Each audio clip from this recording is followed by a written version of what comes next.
project came about in the most wonderful way that projects do, which is simply serendipity. One scholar sharing their research with another scholar, and boom, magic.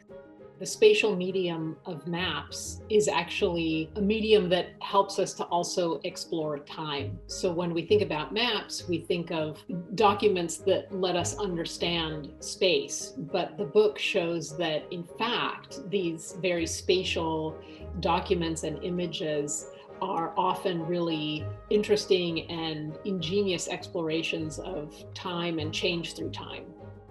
I chose this particular map as one example and an intriguing one for a couple of reasons.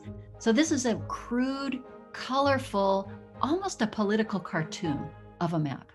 Well, what was happening in the 1850s is signaled there and smack in the middle of the map in the blue watery area in the form of giant steam ships steaming across the Pacific Ocean from the United States toward Japan.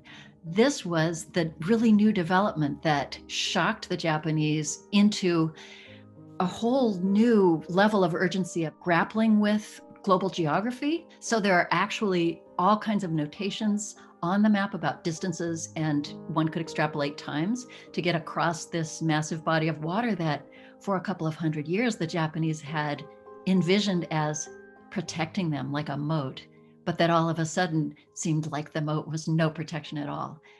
We all have seen visualizations of the fact that the Earth is around 4.5 billion years old, but seldom has it been done in such a visually appealing way. Sort of swirling diagram exploits the form of the ammonite, which is a fossil shell that itself is curled like a snail. So we have a geological specimen whose very shape is being used to show a geological concept, which is deep time.